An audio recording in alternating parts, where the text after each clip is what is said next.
Muy buenas tardes desde España, buenos días desde Washington y desde América.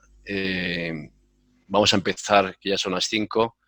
Mientras va entrando la gente, vamos a esperar un minuto para empezar. Yo soy Javier Íscar y tenemos la suerte hoy de contar con nosotros con Horacio Brijera. Y enseguida le presento para que todos los que se han apuntado puedan aprovecharse de tu experiencia, Horacio, y tus conocimientos.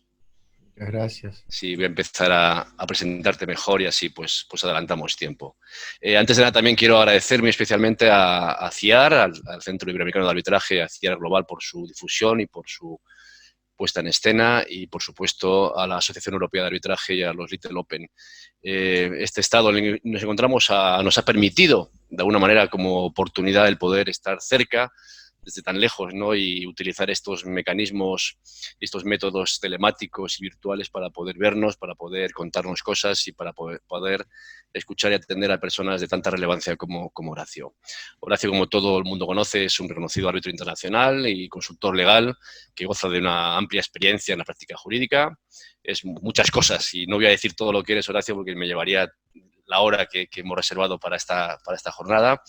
Es director del programa de arbitraje comercial internacional y del Centro de Arbitraje Comercial Internacional del Washington College of Law, de la American University, y ha participado en numerosos arbitrajes bajo reglas, ICC, ICDR, CIADI, UNCITRAL, ADOC, el Cairo Center, la Cámara de Comercio de Lima, la Cámara de Comercio de Santiago, el Centro de Corea, de Hong Kong, Haya, en definitiva, es más fácil decir aquellos centros donde no has estado que en los que has estado. Y espero que pronto podamos disfrutar en el centro que yo represento también, que puedas alguna vez poder ejercer tu fantástica labor como árbitro. Cuentas con decenas de casos a tus espaldas, pero además muchos de ellos, más del 70%, has actuado como presidente del Tribunal Arbitral, entre los que se encuentran pues, casos ya que son de dominio público y muy reconocidos, como el de TECMET, Sociedad Anónima contra México, un caso CIADI, o el de Encana contra Ecuador, un Citral ad hoc del 2006, Citi Oriente con Ecuador, un caso también del año 2007-2008 de CIADI, Paushok con Mongolia, es un caso, un Citral ad hoc, y bueno, áreas de especialización, pues oil and gas, joint venture, fusión y adquisiciones, todo tipo de materias de construcción e ingeniería, como todos conocen. Uno de los asistentes me apuntaba, y con razón, que además fuiste presidente de un tribunal ICC, en el caso que es conocido y por tanto se puede hablar de él, porque luego fue de dominio público, el de Euskaltel con Orange, un caso de 2.000 millones de euros, y que fue además el primero en ser ejecutado en España por un TSJ, después de una reforma que hubo en España, que la competencia para la ejecución de laudos pasó, y el reconocimiento pasó del Tribunal Supremo a los Tribunales Superiores de Justicia y en algunos casos de los jueces de instancia a los Tribunales Superiores de Justicia. Y ahí sí que me gustaría empezar un poco por ahí, Horacio. Primero, darte las gracias. Sabemos que aunque estemos confinados, las agendas son lo que son. Y bueno, y tenemos la suerte de poder robar una hora de tu tiempo y que todos los que estamos aquí conectados podamos disfrutar bueno, de tu experiencia y que nos cuentes. Pues ese caso, además, ese caso CCI, casualmente no fue ejecutado en Suiza. Cuéntanos un poco cómo fue ese caso y luego seguimos hablando de arbitraje. Bueno, muchísimas gracias, Javier, por la introducción y por la invitación, y virtualmente saludo a toda la audiencia que esté desparramada por el mundo. Por cierto, ese caso tiene estado público en la medida que ha pasado por los tribunales, por el Tribunal Federal Suizo, si el arbitraje era Suiza, y el reconocimiento y ejecución del laudo ante la justicia del País Vasco en España. De manera que a pesar de eso, hay que conservar la confidencialidad del caso. Pero lo que sí debo decir es que este caso ilustra una de las cuestiones siempre delicadas en el arbitraje, y es el nivel de eficacia que tienen los laudos por ante las justicias estatales. Muchas veces hay algunas inclinaciones, yo diría, extremadamente optimistas, de querer separar o desligar al arbitraje de las soberanías nacionales. Es cierto que el arbitraje, como medio de solución de controversias, tiene una vocación internacional, y esa vocación internacional es que lo que refirma su utilidad práctica. Pero no hay que olvidar que, en definitiva, el laudo puede estar sujeto a vías de nulidad por ante la justicia estatal, y que la ejecución del laudo, la ejecución forzosa o el reconocimiento del laudo dependen de la justicia estatal, y son realidades que no deben olvidarse. Es decir, todos sabemos cuál ha sido la historia de la lex mercatoria, llamada lex mercatoria, de difícil definición, y lo que ahora se denomina el soft law en arbitraje. Todos esos son desarrollos interesantes, todo aquello que lleve a la internacionalidad entendida como encontrar soluciones específicamente adaptadas a la naturaleza de la controversia. Si la controversia no es doméstica, es internacional, buscarle una decisión igual a la que tendría la controversia doméstica no parece adaptado a la realidad que hay que atender. Y por cierto, el soft law, todas esas soluciones realmente transnacionales, bien recibidas son, pero no hay que olvidar que la efectividad final depende de la justicia estatal. Y el caso Escatel, a mi ver, habla muy bien de un control adecuado, no estúpidamente limitado, sino adecuado a la naturaleza del arbitraje. Pues muchas gracias. Sí, ahora ha habido también en el Tribunal de Justicia de Madrid, que había habido unas resoluciones un poco dispares hace un año, hace dos. Afortunadamente, las últimas resoluciones que ha habido en el Tribunal de Justicia de Madrid respecto de la anulación de laudos están llevando efectivamente a un control menos estricto de los mismos, y afortunadamente vuelve a ser en Madrid, que no deja de ser también un paraguas o el embudo de lo que es España, una sede segura, y eso también es de agradecer. Y también hay que decirlo, no solamente cuando las cosas van mal, sino también cuando las cosas van bien. Habíamos quedado, ¿verdad, Horacio?, en no hablar mucho de la pandemia, que hay ahora mismo... Sí, pero antes de entrar en la pandemia, y hablaremos de ella, mi experiencia personal como árbitro con la justicia de los tribunales de Madrid ha sido siempre positiva. Y no estoy pasando un aviso de propaganda, sino que estoy diciendo mi experiencia propia. Yo recuerdo un arbitraje en el cual se había cuestionado, se había presentado una vía de nulidad de un laudo parcial, basado en mi supuesta falta de neutralidad, porque muchos años antes yo había publicado un artículo en el cual, en términos generales, había analizado una cuestión que era objeto del arbitraje. Y ese pedido de nulidad fue rechazado por la justicia de Madrid, de manera que quería simplemente dejar esa constancia. Y ahora sí, si quieres preguntarme sobre la pandemia... Sí, más que preguntarte sobre ella, es un poco hacer una reflexión, ¿no? Que hablábamos también el otro día tú y yo, de que efectivamente ahora pues estamos todos hablando de las consecuencias, de las razones y de qué va a ocurrir, el antes, el durante y el después, pero evidentemente no somos magos, no podemos averiguar el futuro, pero sí me decías que a lo mejor sí que se pueden dar ciertas soluciones técnicas, prácticas en cuanto al impacto de la pandemia para el futuro del arbitraje y acerca del antes y después, y que a lo mejor podías hacer alguna reflexión antes de entrar en materia sobre el particular. Bueno, nuevamente, desde el punto de vista del arbitraje, lo que se ha visto, lo que yo veo, es una adaptación bastante rápida a los problemas prácticos procesales que suscita la pandemia, utilizando medios como el que estamos usando ahora, para atender audiencias, etcétera, etcétera. La Cámara de Comercio Internacional en abril de este año ha publicado una directiva que yo creo que es muy práctica y muy útil, sugiriendo vías prácticas para atender este tipo de problemas, algunas de ellas que siempre han existido en el arbitraje. Es decir, la conferencia previa con las partes antes del inicio del procedimiento para tratar de identificar problemas que pueden afectar el procedimiento, simplificarlo y demás, es una práctica que ya existe, que puede acentuarse. Más complicado es tratar de limitar las posibilidades de presentar el caso. Como saben, el reglamento de arbitraje de la CCI, como otros reglamentos, tienen sistemas de arbitraje acelerado, generalmente para disputas de un importe económico relativamente menor, en las cuales incluso se puede decidir el caso sin audiencia y utilizando simplemente documentos, es decir, algo parecido, no igual, a lo que nosotros diríamos en nuestro lenguaje procesal latinoamericano, resolver la causa de puro derecho.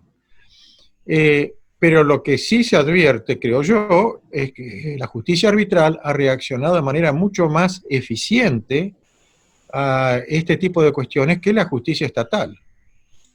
Los problemas que afrontan los tribunales nacionales no han sido atendidos con la misma eficiencia y rapidez que lo han hecho los tribunales arbitrales. Y esto subraya un poquito lo que yo había dicho al inicio, es decir, la justicia arbitral está correctamente adaptada a la naturaleza internacional de las cuestiones que tiene que resolver. No solamente las procesales, también las del fondo. Y mirando hacia el futuro, siempre ha habido una tensión histórica entre el arbitraje comercial internacional como solución no exclusivamente nacional de las disputas y la soberanía estatal. Tendremos que ver si este impacto de la pandemia, el problema que se ve con la pandemia es que encontramos soluciones nacionales, cada país está atendiendo sus propios problemas, cuando es un problema global que debiera tener soluciones globales. Y quisiéramos ver cuál sería el impacto de esto en el futuro del arbitraje, porque el arbitraje está justamente para proveer soluciones globales a todos los niveles, el comercial, el de inversión y el arbitraje Estado-Estado. Entonces, esto es un desafío. Hasta ahora el arbitraje se está portando muy bien. Vamos a ver cómo estas lecciones podrán afectar el futuro de esta institución. No, incluso hay países como el donde tú vives o Brasil, donde efectivamente tampoco son soluciones globales en el propio país, donde hay soluciones que dependen de cada estado. Con lo cual, si ya no solo cada país, que hay 155, 160 que han adoptado medidas distintas en función del desarrollo de la pandemia, sino que luego en cada país también ha habido soluciones también distintas y eso pues también tendrá un impacto en el arbitraje internacional sin ninguna duda, ¿verdad? Veremos. Y sabes que en esta jornada, bueno, ya anticipo que pues, los últimos 15 minutos permitiremos bueno, que si alguien tiene alguna duda o quiere hacer alguna pregunta, que por supuesto que la haga, a través del chat. Ya también veo alguna petición del uso de la palabra, pues en presentación de Gonzalo están para casas, también están en Acordido, pues eso, si hay tiempo más adelante se dará ese turno de palabra y bueno, y por supuesto si da tiempo que pues, se formulen las preguntas, yo estaré pendiente y se las formularé a Horacio para que tenga bien contestarlas. Pero te decía que tenemos dentro de los inscritos pues posiblemente gente de cerca de 15, 20 países y la mayoría de esos pues son algunos europeos, como puede haber gente de Gran Bretaña, de Francia, de España, de Portugal, pero hay mucha gente, la mayoría de América, de Perú, de Guatemala, de Uruguay, de Argentina, de Costa Rica, de Venezuela hemos visto, y sí que sería, bueno, también de Nicaragua, que ahora mismo nos saludan, y hablábamos tú y yo un poco del impacto, de la relevancia de Iberoamérica, de América Latina en el arbitraje internacional y un poco que me gustaría que de cara a todo este público interesado en tus reflexiones, que nos haga esa reflexión respecto del futuro a medio y a largo de lo que va a representar América Latina en el arbitraje y por qué. Bueno, he tenido la suerte de poder ver la evolución del arbitraje en América Latina con una perspectiva de varias décadas. Soy joven, pero hay décadas. Y que, como decía algún político, las realidades son testarudas y no se pueden ignorar. Pero lo cierto es que cuando yo estudiaba en la Universidad de Buenos Aires, arbitraje, hay toda una sección del Código Procesal Civil y Comercial de la Nación, de la República Argentina, sobre arbitraje, que jamás se tocaba cuando uno daba derecho procesal civil. Se ignoraba olímpicamente. Hemos recorrido un largo camino desde esa época. Hubo que superar muchos obstáculos. Y los obstáculos más graves son los obstáculos mentales. Son los ideológicos y los políticos. Y esos obstáculos ideológicos y mentales al arbitraje nunca están totalmente superados. Ni en América Latina, ni a mi ver entender, en ninguna parte del mundo. Ahora, en América Latina hubo una gran reacción, sobre todo a partir de la década del 70, a nivel de las legislaciones nacionales, donde la inmensa mayoría de los países de América Latina ratificaron primero la Convención Interamericana de Arbitraje Comercial Internacional y en paralelo, o antes o después, la Convención de Nueva York de 1958 sobre reconocimiento y ejecución de laudos arbitrales. No hay ninguna duda que la Convención de Nueva York ha sido el gran impulso en el mundo al arbitraje internacional porque le dio efectividad, mandó mensajes a los tribunales nacionales para que le den efectividad tanto al acuerdo arbitral como al laudo arbitral. Y en ese sentido los países de América Latina se han plegado a todo esto. Y eso se vio acompañado además con un aumento exponencial en la calidad de los profesionales latinoamericanos en materia de arbitraje. Yo recuerdo cuando yo empecé a ser practicante del derecho en temas internacionales a principios de 1980, veo mis colegas latinoamericanos con quienes yo tenía que negociar contratos internacionales, sobre todo en materia de financiación de proyectos y oil and gas, y los comparo con lo que yo veo hoy, y no tienen nada que envidiar a los mejores abogados de otras latitudes. Así que en ese sentido hemos avanzado mucho. Los problemas que quedan son los ideológicos y los mentales, y es cuando el Estado es parte en un arbitraje, ya sea a nivel nacional, ya sea a nivel de los tratados bilaterales o multilaterales de protección de la inversión. Y ahí siempre hay componentes ideológicos que pueden crear algunos problemas cuando se trata de resolver las cuestiones desde una perspectiva más bien jurídica. Pero tampoco esos problemas son exclusivamente latinoamericanos. Yo creo que son problemas que aquejan al arbitraje comercial, al arbitraje internacional más allá de las fronteras. En América Latina también hemos tenido algunos episodios un poco perturbadores. Por ejemplo, cuando a alguien no le gusta un laudo, recurrir a la justicia criminal del país donde sea para tratar de perseguir al árbitro. O, como ha ocurrido muy recientemente, y no voy a mencionar países, pero todo el mundo sabe, cuando se trata de iniciar juicios contra árbitros por presunta corrupción, en los cuales quizás una oveja negra es utilizada como excusa para tratar de extender ese manto de negritud a toda la práctica arbitral. Y lo que hay detrás de eso generalmente es desinformación o prejuicios. Pero así es la vida. Yo creo que el rédito y el balance es netamente favorable y creo que el arbitraje comercial en América Latina y también, a pesar de algunos altibajos, el de inversión, va a quedar y va a seguir. Sí, a lo mejor va a depender un poco de las nuevas generaciones y los jóvenes árbitros y abogados que efectivamente tienen otra forma de ver las cosas, que efectivamente puedan aleccionar o ayudar a que los estados y las partes puedan entender que esto es un procedimiento y que no hay que confundir con otras cuestiones ideológicas que tú mencionabas. Puede ser esa la... Sí, bueno, eso es un tema complicado. Justamente estaba escribiendo un artículo y estaba viendo un libro que publicó en 1938 un señor llamado Ridgway sobre el arbitraje de la Cámara de Comercio Internacional que se llamaba Merchants of Peace, Mercaderes de la Paz. Ahora, 1938, ustedes se dan cuenta, a vísperas de la Segunda Guerra Mundial, y lo que dice el autor es que cuando se producen perturbaciones en las relaciones internacionales y políticas, las repercusiones son impredecibles y alcanzan a ángulos inesperados. Y esa ha sido la experiencia del arbitraje internacional.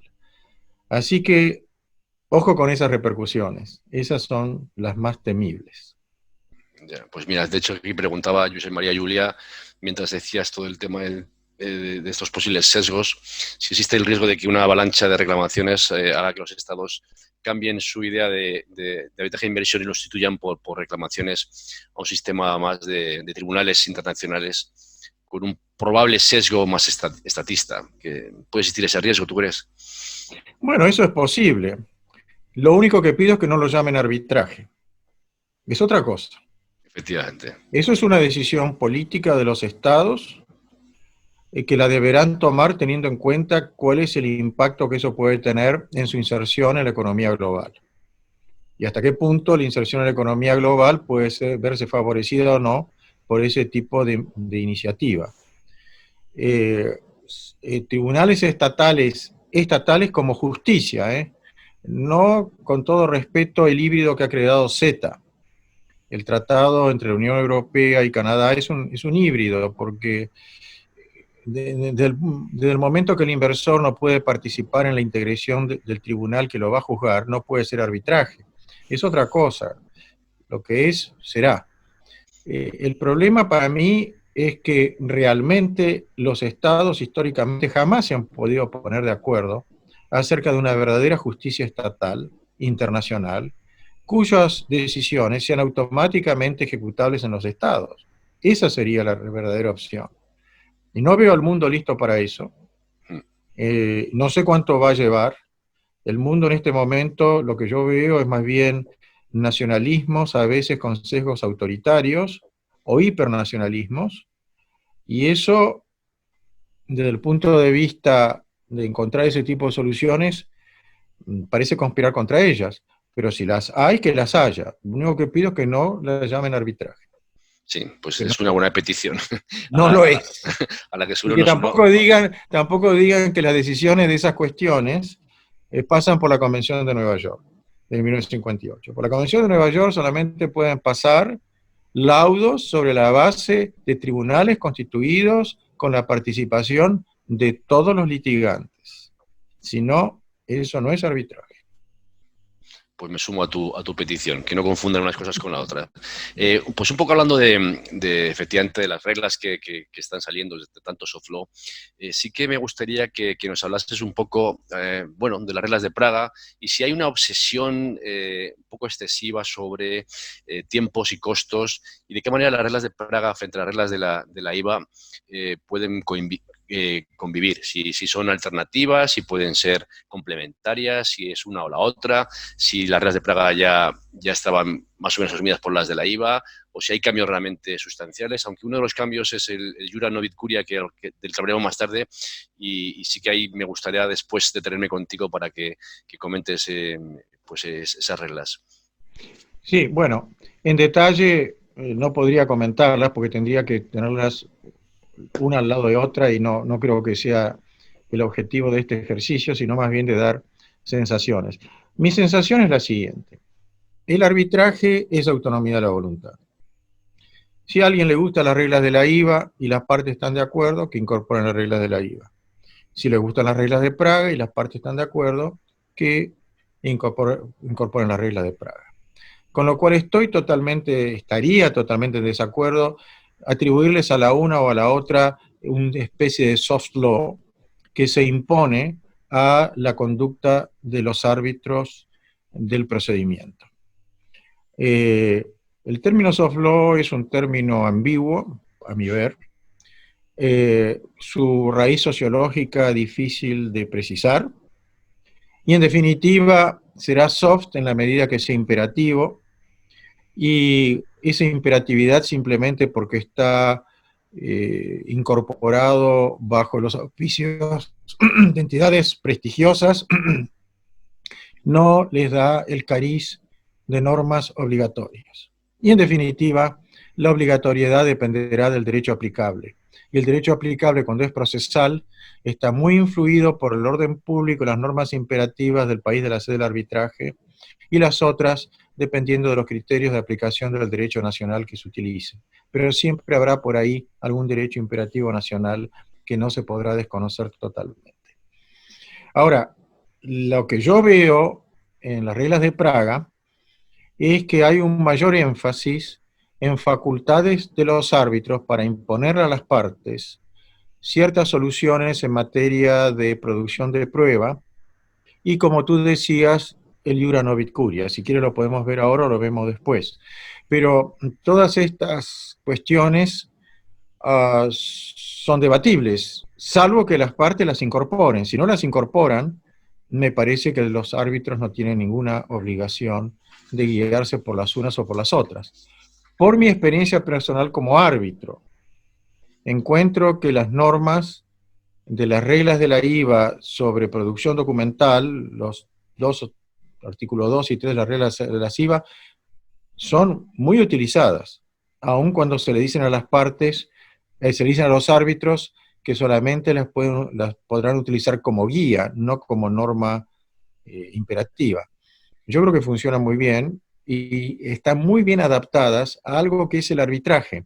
¿Y qué es el arbitraje en definitiva? La posibilidad de una decisión definitiva y final en una sola instancia, porque la posibilidad de rever el laudo son muy limitadas bajo la mayoría de los derechos nacionales. ¿Y por qué es limitada? Yo creo que los artículos 2 y 3 de producción de documentos dan suficiente amplitud para que el debido proceso sea respetado y para que esa única instancia ya el tribunal arbitral tenga el acceso al récord, las constancias que necesita para decidir. Y un poco sobre eso también, me salgo un poco del tema porque ahora sí que quiero entrar en el Iura Novit Curia, pero cuando se habla de los plazos, claro, a veces se echa un poco toda la culpa a las agendas de los árbitros, ¿verdad? Cuando no siempre es así, lo hemos hablado alguna vez, que parece que las agendas de los arbitrajes que a veces se exceden en 2, 3 años, parece que siempre es porque el árbitro tiene demasiados casos y demasiado poco tiempo para señalar audiencias, cuando muchas veces es todo lo contrario y son las partes las que no tienen ese tiempo. Me gustaría un poco que también eso lo comentases para porque tenemos la suerte de que están conectados ahora mismo por muchas empresas que son partes, que las partes son las que realmente exigen que haya pues una limitación en costos y en tiempos, para que sepan las partes que los árbitros muchas veces, casi la mayoría de las veces, no sois o no somos los responsables de esa demora. Bueno, en primer lugar, una demora en una fijación de una audiencia muchas veces no es por la no disponibilidad de los árbitros, muchas veces porque los abogados de las partes no están disponibles, porque tienen que atender muchas cosas, muchos casos distintos, a pesar de que muchas veces son equipos muy numerosos, pero está muchas veces el partner o los partners que juegan un rol fundamental en la instrucción del caso y que por un motivo u otro no pueden estar disponibles con la misma celeridad que requiere un caso determinado, en primer lugar. En segundo lugar, mi experiencia es que la prolongación excesiva de los casos se debe a que las partes quieren ser escuchadas más, quieren tener más tiempo para la preparación de sus memoriales, introducen muchos problemas procesales que los árbitros deben decidir, por ejemplo, en materia de producción de documentos, que a veces exigen la designación de un special master, lo cual ya de por sí implica que se trata de un ejercicio complicado, y hasta que ese ejercicio no se termine, muchas veces no toda la presentación escrita de las argumentaciones de las partes puede completarse, y eso lleva tiempo. Y en cuanto a los costos, bueno, si hablamos de los arbitrajes de inversión, como todos sabemos, es muy usual que los honorarios de los abogados de cada parte estén en los 15, 20 millones de dólares. ¿Dónde vieron ustedes un árbitro? A mí nunca me pasó, que tenga en un caso un honorario de $1 millón. A mí nunca me pasó. Quizás algunos de mis colegas más distinguidos hayan tenido esa experiencia, pero no creo que hayan tenido honorarios de 15, 20 millones de dólares para un árbitro o para todo el tribunal arbitral. Entonces, a esos empresarios yo les diría, miren cuánto les cargan sus abogados, no nos miren a nosotros. Yo no quiero decir que lo que cargan esos abogados no sea correcto ni apropiado, pero pongamos las cosas en su justa dimensión. De manera que yo no creo que, francamente, yo no creo que se le pueda imputar a los árbitros los costos. Sí puede haber problemas de costos vinculados con el arbitraje en general, y no solamente por los árbitros, pero entonces hay que ver por qué se necesitó más tiempo y por qué se necesitó pagar más dinero. Y si se hubo que pagar más dinero y se llevó más tiempo para llegar a un laudo correcto, en el cual todo el mundo tuvo oportunidad de sentirse y que pudo expresarse, entonces bien pagado está esa suma de dinero. Bueno, pues yo creo que ha quedado muy claro. Y entonces, aunque dentro de una semana vamos a hablar sobre todo de los procesos acelerados y de emergencia, CIADI, ICC y otros, ¿de qué manera tú crees que las instituciones deben adaptarse a esta realidad y adaptar sus honorarios como instituciones arbitrales y los honorarios de los árbitros? ¿O es más, efectivamente, habría que fijarse más en el cómputo global para ponerlo en esa dimensión? Bueno, en primer lugar, el arbitraje comercial internacional nunca fue pensado para pequeños casos. No fue pensado para viudas desvalidas, ni para niños que necesitan ser adoptados porque fueron abandonados. El arbitraje comercial internacional es para el mundo de los negocios, es decir, para casos de cierta importante envergadura económica. Los sistemas de arbitraje acelerados, como yo los entiendo, y no es mi especialidad, buscan atender a casos de hasta un cierto nivel económico y buscan cubrir un cierto sector del mercado que por motivos distintos las instituciones arbitrales entienden que debe ser atendido. Es decisión de las instituciones arbitrales. Y en ese contexto, soluciones como que se acorten los plazos, que se decida solamente sobre la base de documentos, que se decida sin audiencia, para esos casos, ese tipo de solución me parece que es correcta. El problema es tratar de extender este tipo de simplificación a situaciones que no pueden ser simplificadas, porque son complejas. Entonces, a cada problema el remedio correcto. Y entonces tiene que existir siempre esa flexibilidad. Ahora con el tema de la pandemia, si vuelvo nuevamente al tema, hay un gran entusiasmo por simplificar, por acortar, etcétera, etcétera. Hay un gran entusiasmo por las audiencias virtuales, lo cual creo que está bien, pero no todo caso se adapta a una audiencia virtual. De manera que no hay soluciones absolutas para esto. Esto debe ser caso por caso, y no debe ser el costo el criterio para definir estas cuestiones, sino saber si el debido proceso, el derecho de igualdad de armas y que cada parte haya podido presentar su caso adecuadamente, se ve correctamente atendido. Pues muchas gracias. Creo que ha quedado muy claro. Hay una pregunta que es un tema bastante delicado, que te la voy a hacer por si quieres comentar algo. Es en relación con el manifiesto que ha salido publicado de la Columbia University, que firman pues, académicos, entre otros el profesor Jeffrey Sachs, que piden, es en relación con el arbitraje de inversión, un moratorio inmediato en los arbitrajes de inversión. Si esto debe ser una decisión global o cada caso también hay que analizarlo de forma independiente y una moratoria de todos los casos de inversión puede ser pues casi matar moscas a cañonazos. Bueno, no sé, no he visto la solicitada, así que no sé cuáles son los conceptos para ello. Yo creo que cada caso tendrá su situación particular y que deberá ser atendido particularmente. Una moratoria general son palabras mayores. Son palabras mayores, así que tengo que entender cuáles son las razones para eso. Sí, la razón de peso en su día que yo leí en el manifiesto era un poco que vaticinaba un aluvión de inversores que iban a demandar a los estados y que había que evitar un poco de demandas aprovechando las circunstancias y la situación de la pandemia. Un poco era el origen del manifiesto. Entonces no es para casos pendientes, sería para casos nuevos. En principio es para casos nuevos, sí. Bueno, ahí no puedo juzgar porque no tengo idea cuál es la dimensión de eso. Hasta ahora, no sé, mi experiencia personal, no he visto casos arbitrales bueno, claro, no sé, no puedo opinar porque no sé cuál es la realidad. No conozco cuál es la realidad. Y por supuesto, hay estados y estados, ¿no?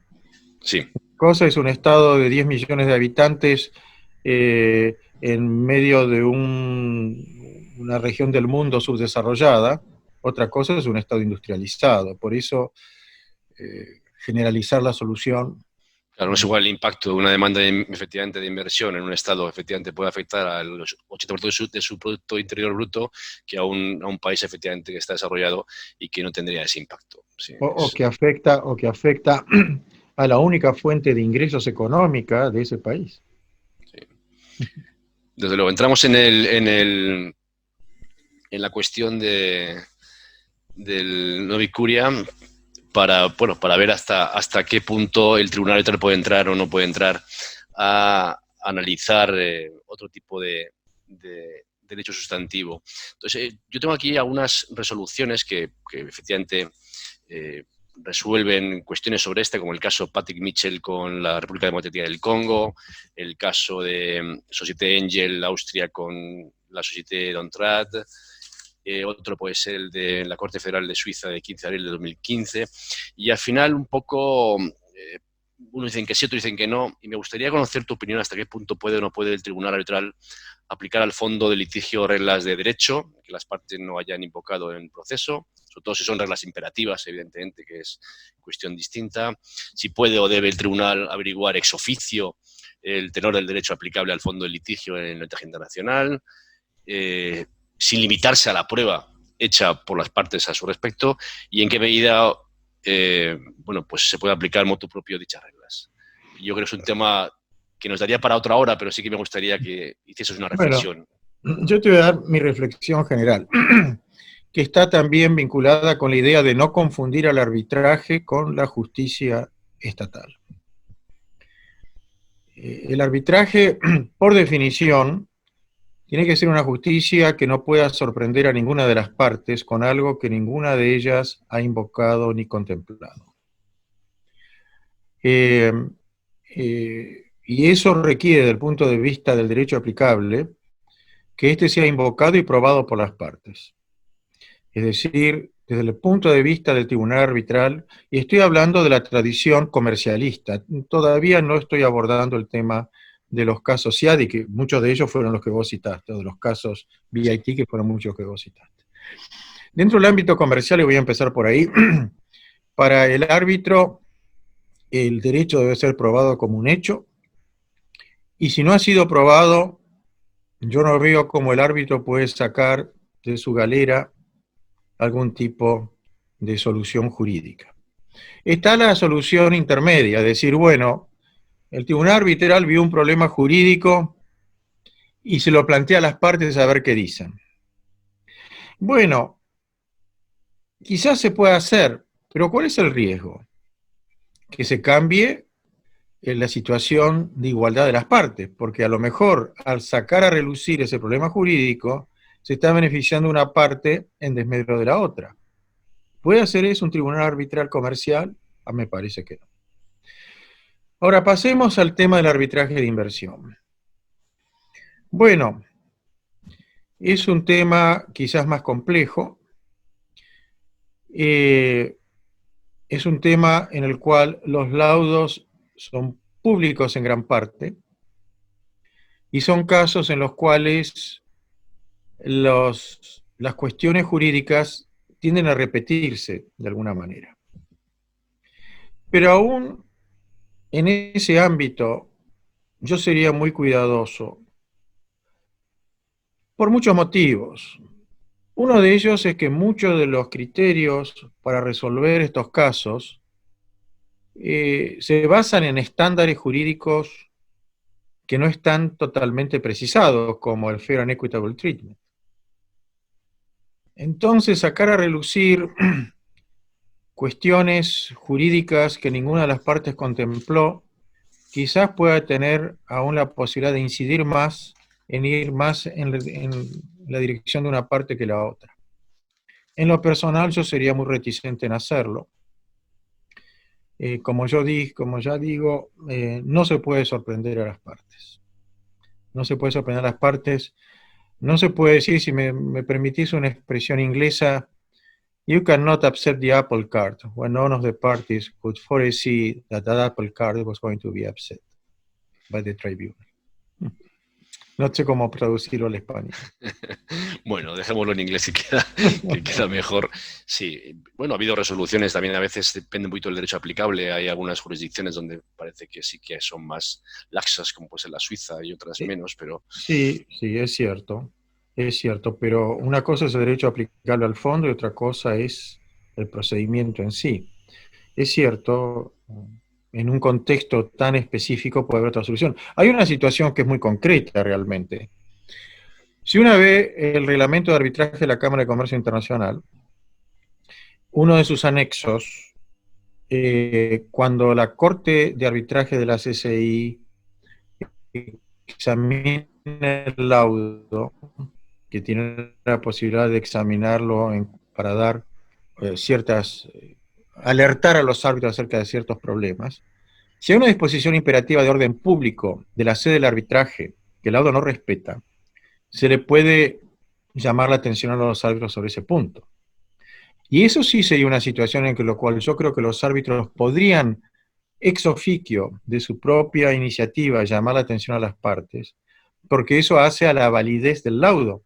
Es decir, que hay una disposición de orden público tan imperativa del país de la sede del arbitraje, que si no es respetada, el laudo se invalida.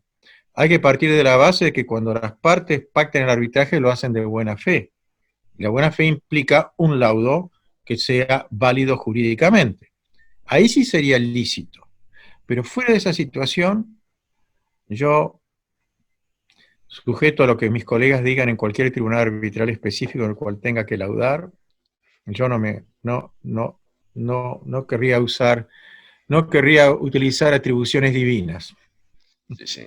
No hay opiniones en el chat, con lo cual nadie se atreve, Horacio.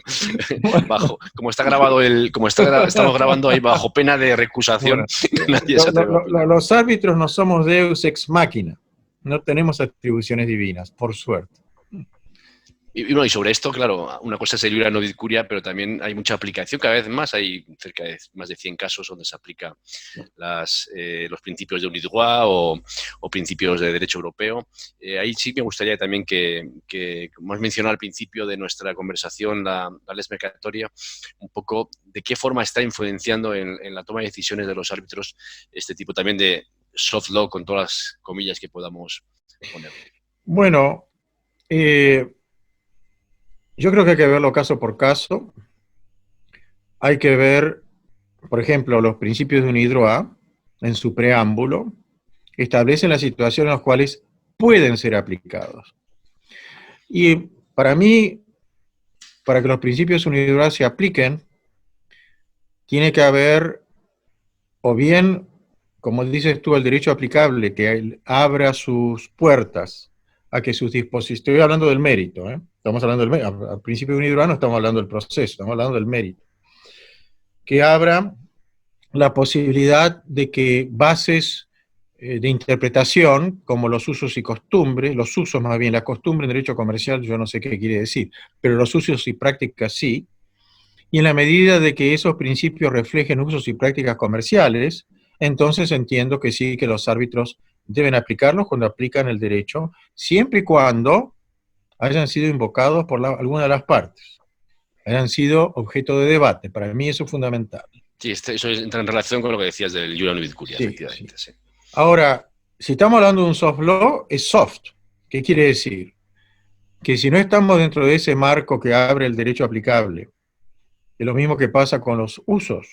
Los usos se pueden aplicar en la medida que no sean incompatibles con las normas imperativas del derecho aplicable. Si la norma imperativa del derecho aplicable no permite esa aplicación, no veo como el tribunal arbitral, en la medida que esté obligado a aplicar un derecho nacional, cómo puede desembarazarse alegremente de eso hablando de un soft law, porque ¿qué es soft law? No sé lo que es. ¿Es tan soft? ¿O es soft? Es soft. Entonces no es duro. Si no es duro, quiere decir que si hay algo más duro, lo más duro prevalece. Si hay normas imperativas del derecho aplicable, ¿cómo el árbitro las va a ignorar? Y después está el tema. Si el árbitro se va mucho en esa dirección, no se transforma en amigable componedor, y se transforma en amigable componedor y las partes no le han expresamente otorgado esa facultad, ¿no está embarcándose en un terreno que normalmente puede llevar a la anulación del laudo porque se excedió en su misión? Hay muchos temas muy delicados que hay que tener en cuenta. En una palabra, no digo que no, pero hay que ver bajo qué condiciones. Me están llegando algunas preguntas. La verdad son relacionadas con la pandemia, alguna de ellas, pero hemos comentado ya al principio de un poco ya por consideración a los que están haciendo preguntas desde Argentina, también he visto gente de Austria, de Panamá, de Ecuador, que no mencioné antes, me he dejado países sin mencionar, pero para que veamos que efectivamente es global el arbitraje. La pandemia esperemos que dure poco, pero lo que sí que es global, desde luego, y lo estamos comprobando, es el arbitraje, y que podemos estar ahora mismo reunidos gente de tantos sitios tan lejanos. Pero me preguntan sobre los retos del arbitraje de inversión también Uruguay, me dice, vale, sí, ya lo mencioné al principio.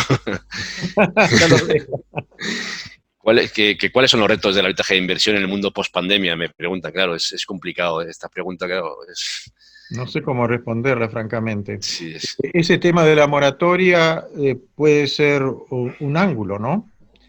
Un ángulo, hay que ver qué quieren decirse, qué se quiere obtener con eso. Y además, ese es un tema, no tengo, me es difícil visualizar qué es lo que se viene con todo esto. Puede haber, aparentemente ya hay demandas judiciales contra países, judiciales. Sí. Entonces, ¿será una moratoria arbitral o será moratoria judicial? Y si es una moratoria judicial, ¿todos los estados se van a poner de acuerdo? Y si no va a haber moratoria judicial, ¿por qué tiene que haber moratoria arbitral? No sé. Hay tantos interrogantes. En el webinar que hagamos dentro de un año podremos resolver alguna de estas cuestiones, posiblemente. Claro. Quizás si el que plantea la pregunta da un ejemplo concreto, a lo mejor lo podemos mirar más de cerca, pero así en general me es imposible contestar. Pues Juan Gabriel López, si quieres después me envías algún caso concreto y lo podremos analizar. Claro. Ana Elena Cordido, en nombre también suyo y de Gonzalo Estampa, pregunta qué opinas sobre el discovery arbitral y la adaptación adecuada sobre el tratamiento y protección de datos en esta nueva era que nos viene. Si hay posibilidad de que se ponga en riesgo la protección de datos de los casos. Por vía electrónica, esa es la... Sí, por vía electrónica debe ser, sí. Y por supuesto te darán enhorabuena porque dentro de poco te verá en la final de la competencia que organizas de inversión. Bueno, gracias. Dentro de una semana, ¿no? Tienes las finales. Así es. Sí. Bueno, en cuanto... La palabra discovery en arbitraje no me gusta. Discovery tiene una connotación anglosajona, muy norteamericana, las Federal Rules of Civil Procedure, y no es lo que hay en arbitraje. Lo que más hay en arbitraje, y lo que se ve y lo que yo creo que es bueno, son las reglas de la IVA en materia de producción documental, en la cual cada parte presenta su prueba, la prueba que hace a su caso, a favor de su caso, a diferencia del discovery, que hay que presentar todo a favor y en contra. Y después está la posibilidad de que cada parte pueda pedir la producción, no el discovery, la producción o, para utilizar un término más correcto, la aportación de documentos bajo el control o de la otra parte. Eso para arbitraje me parece que está perfectamente adaptado, no es discovery, facilita las cosas, se compadece el debido proceso, permite pedir categorías de documentos que estén correctamente definidas, es decir, sin una amplitud exagerada, y le da al tribunal arbitral la posibilidad de navegar a través de esos pedidos y de hacer algo que sea equitativo y que favorezca la decisión del caso en una sola instancia. Eso es muy positivo. Ahora, cuando hablamos del discovery electrónico, obviamente que también favorece esto, pero hay que ponerle límites. Y los límites, incluso en la Federal Rules of Civil Procedure, en su nueva versión, intentan establecer pautas razonables para que no se transforme en una práctica opresiva para la parte que tiene que producir la documentación. Y eso tiene que estar dado por la definición del pedido de aportación de documentos bajo el control del tribunal arbitral. Pero me parece, y además, por supuesto, esto crea reglas importantes de conducta procesal ética. Si uno sabe que va a entrar en un arbitraje, que no se ponga a destruir documentos a diestra y siniestro, ¿eh? o a suprimir, ¿cómo podría decir?, registros en las computadoras, porque eso es mala fe. Así que ese es el justo equilibrio que yo creo que hay que obtener, pero obviamente los medios electrónicos deben permanecer y son útiles. Sí, pues un poco hablando también a lo mejor de mala buena fe, sí que me decías que también te gustaría un poco hablar de, bueno, de los puntos flacos del arbitraje internacional o mejor dicho, algunas críticas, porque si son fundadas o no, porque se ha leído mucho últimamente sobre, bueno, quién lo ha puesto en duda, otros que efectivamente lo aplauden sin fisuras, y sí que me gustaría saber cuál es tu opinión sobre esto. Bueno, en materia de arbitraje de inversión, en primer lugar, nada es perfecto. Habrá errores, hay laudos mejores o peores que los otros, pero lo cierto es que se ha transformado en un canal muy importante en la fijación del derecho internacional público en materia de protección de inversiones. Y los aportes son muy significativos, tanto al marcar áreas en las cuales hay acuerdo, como identificar áreas en las cuales hay desacuerdo. Y al identificar todas esas áreas, le dan pautas a los estados y también digamos, a los operadores internacionales para identificar áreas donde quizás haya que precisar mejor las cosas. Y por eso ahora hay muchas iniciativas en las cuales se trata de precisar cuáles son las protecciones sustantivas de las cuales goza el inversor. Es decir, en materia de expropiación, de trato justo y equitativo, etc., hay esfuerzos para dar mayor predictibilidad a cómo deben definirse esos estándares. Bueno, eso es obra de los estados. Los estados son los que deberán ver hasta qué punto esas precisiones son útiles, cuán lejos debe irse en ellas.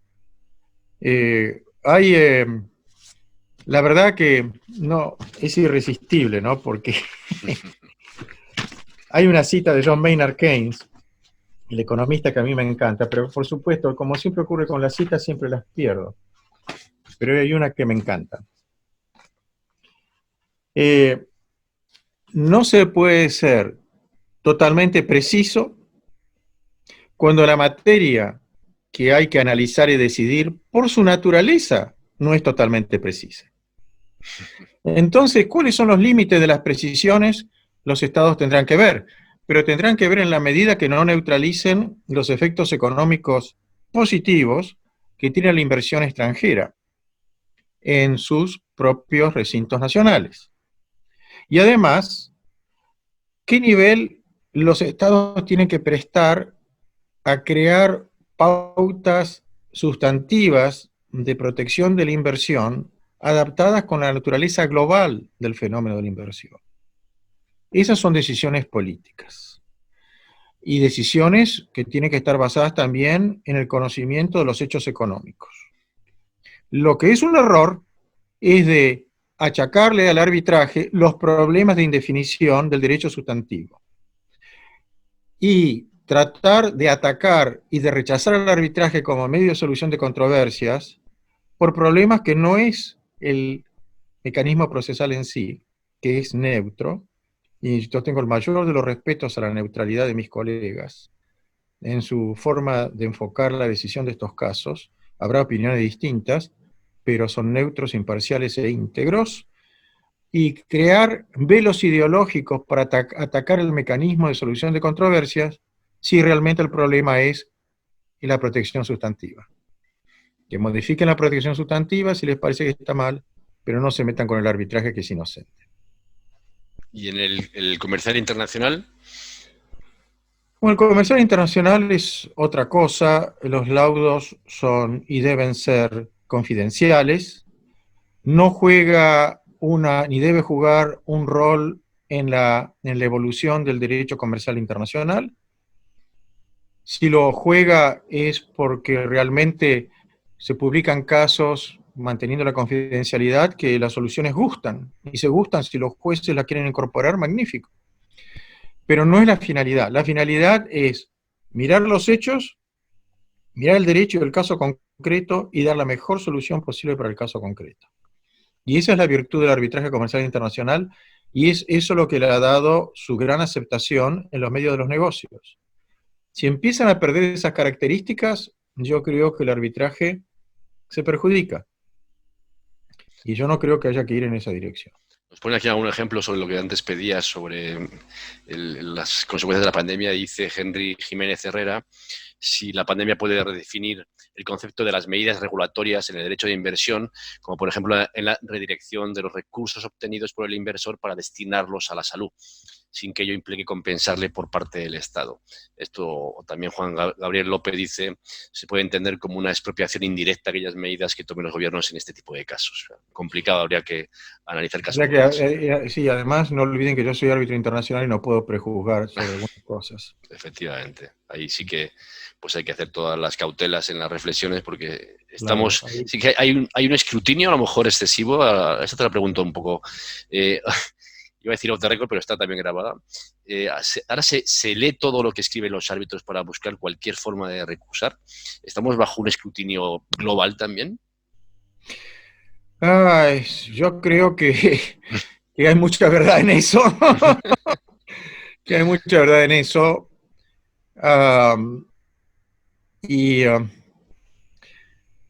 Para usar una expresión también en inglés, there are the good, the bad and the ugly. Los buenos, los malos y los horribles. Sí, los horribles. Y hay veces que el escrutinio se justifica, que la recusación se justifica y que el árbitro se tiene que ir. Pero estoy viendo muchas cosas que yo no veía hace 10 o 15 años y que no me gustan. Dejémoslo ahí entonces. Hay una pregunta muy interesante de Gonzalo Lorenzo que dice que algunos VITs indican que los árbitros pueden o deben tener en cuenta las normas de conflicto del Estado receptor de la inversión. Por ejemplo, sí, el Tratado de Washington, constitutivo del CIADI. Si podrías comentar qué alcance le das a esta remisión cuando se discute la relación inversor-Estado. Bueno, el artículo 42 en primer lugar dice que hay que aplicar el derecho internacional. Así que primero hay que aplicar el derecho internacional. Las reglas de conflicto, incluido el reenvío, porque lo dice el artículo 42, son interesantes porque también en estos casos hay cuestiones de derecho privado, de derecho interno que el árbitro tiene que contemplar. Pero la primacía es el derecho internacional. Y generalmente es el derecho internacional y lo que el mismo tratado dice, lo que en mi experiencia cobra primacía. Pero ciertamente hay margen para la aplicación del derecho nacional y hay margen para las reglas del conflicto. Muchos tratados dicen que hay que respetar las leyes del Estado receptor y las leyes del Estado receptor pueden incluir normas de conflicto. Así que en esa medida ciertamente eso puede ocurrir. Sí, hay una pregunta de Josué Linares, pero que yo creo que Josué no es, porque habla sobre la posibilidad de ejecutar una medida cautelar en función de la ley aplicable en el lugar donde se debe ejecutar, pero como estamos hablando con un árbitro, yo creo que no procede a hacérsela, porque eso ya dependerá un poco de los abogados que estén llevando el caso. Estamos ya casi en la hora, con lo cual sí nos gusta ser puntuales en la entrada como en la salida. Entonces yo creo que a lo mejor una última pregunta o penúltima, para no hablar de últimas, por si acaso entra alguna más, es que, bueno, lo de ser árbitro, porque nos escucha mucha gente que me han preguntado, oye, digamos que eres un poco el espejo donde se ve mucha gente y tienes una trayectoria, un recorrido excepcional, y no sé si preguntarte si ser árbitro se hace o se nace, pero ¿de qué manera crees que te ha influido el haber estado en la corte de la CCI, el haber estado en Council, el estado en despachos internacionales, el haber manejado temas en varios idiomas? ¿De qué forma todo es un puzzle en el que hace que efectivamente puedas ser un árbitro que te reconozcan tus iguales? Bueno, no los que me reconozcan mis iguales, no sé. Algunos me reconocerán más que otros. pero si yo hablo de mi experiencia personal, yo creo que lo más importante es ser abogado. Es decir, haber tenido experiencia práctica eh, desde mi punto de vista en el ámbito del derecho comercial nacional y derecho civil, es decir, ser un buen jurista de tu propio derecho nacional, porque un derecho nacional bien aprendido, bien ejercido, bien conocido, abre la puerta a todos los derechos, porque hay melodías comunes en todos los derechos. Y de ahí saltar a cosas más internacionales. Y esa formación general del practicón del derecho, como digo yo, es fundamental, porque da también una visión práctica de los problemas y no simplemente teórica. Una buena base teórica, pero con la connotación práctica. Y después ir, claro, hacia el camino de la práctica arbitral. Y en ese sentido, para mí, por cierto, tuve el privilegio de los 5 años en la Corte Internacional de Arbitraje de la CCI, que fue una experiencia magnífica, tanto humana como técnica. Pero ya antes yo había sido árbitro, pero también haber sido abogado en contextos que me obligaron a atender problemas bancarios, de oil and gas, navieros, de construcción, antes de ser árbitro. Estoy muy reconocido a todos los colegas con los cuales he trabajado a lo largo de todos estos años, en todos esos distintos aspectos. Les tengo una gran deuda hacia ellos. Pues por muchos más años, eso seguro. Trataremos. Pues son las 6:01, con lo cual solamente quiero, de verdad, Horacio, agradecerte de corazón que hayas estado con nosotros, que nos hayas podido ilustrar un poco, haber contado tu opinión, tus experiencias, tus reflexiones. Es un lujo escucharte y poder aprender de esa experiencia que has tenido durante estas décadas a pesar de tu juventud. Juventud. Bueno, pero no, te debo agradecer a vos y sobre todo a toda la audiencia que ha tenido paciencia de escuchar mis digresiones. Pues oye, pues dentro de una semana, que sepas que el día 21 tendremos la suerte de contar con Nathalie Sequeira de CIADI y también Magnífico. Y con David Horta de Emanuel, de Quim Emanuel.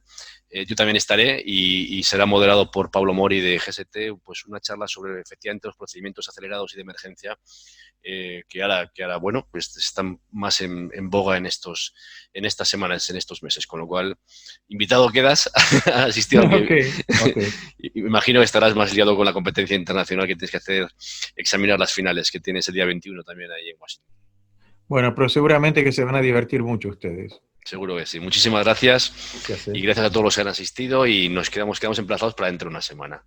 Bueno, hasta luego entonces. Gracias a todos. Saludos. Un abrazo.